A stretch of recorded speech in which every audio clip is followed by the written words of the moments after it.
Those magnificent men in their flying machines, they go up to the up up, they go down to the up down. Okay, so we're on the covering of the bottom of the wing. So I thought I'd put this video on first because I always tend to jump things, and since I'm doing it on this proper YouTube channel, I better get it right. So anyway, what I normally do, I mean, people do it differently, as I keep saying, but what I normally do is that I always put the corner bits here and cut them to size, put them in. This is so when you fold over the top and part and the bottom part of the wings, the covering, you don't have any gaps showing there.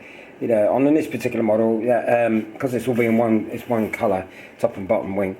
That's ideal for that. You see what I mean? So it just gets away with it. If you were using Solatex or the equivalent Oratex now, you could always just paint that bit in depending on the colour. But I always do that anyway. So it's there, and plus it's once it adheres to it, it's easier. Okay, and then again here, I'll take it off to show you. I always just cut off cuts, put a little cross nick in with your scalpel blade, and then pop them on. That's because when you put the bottom sheet on, just in case you don't get it in the right place, when you do put it over, at least you've got something underneath so it doesn't show, if you know what I mean. So that's basically them. I only do that with all four, as you can see. The same with that, all both sides cut and that, so it's there. Alright, and then I've done the middle because no one sees you in a bit of this because it's a top wing plane. So this bit gets hidden by the fuselage. So to make it easier to cover the bottom wing, right, instead of trying to do it in one, I just put the centre bit in, which is just box standard. Again, you just cut it, measure it to the width where my fingers are now. So you've got, you know, not to the ends because you're going to overlap it anyway. So it's just a nice bit there ready for the main covering to adhere to. Okay, so you can move it up as far as you like, or as less as you like. Because obviously that'll be where my fingers are there, it's all covered. So it makes it just a bit easier to cover. You know, lots of cutting and dutting.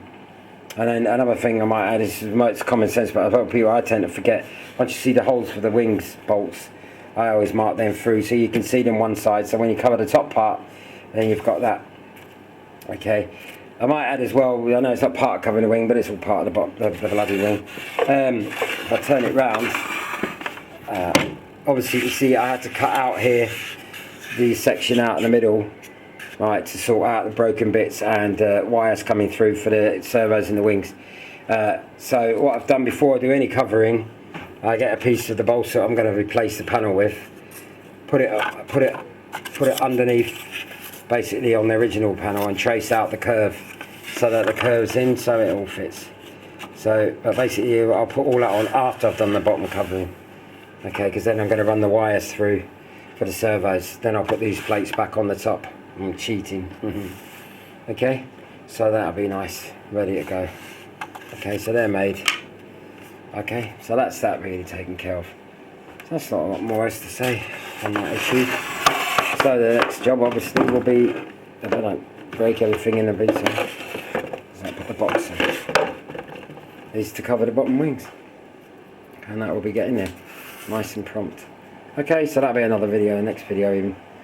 Or the adjoining video, because my son's editing them all and connecting them all together, which is a pretty cool thing.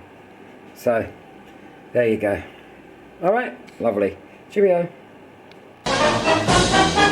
Those magnificent men, those magnificent men, those magnificent men in their flying machine.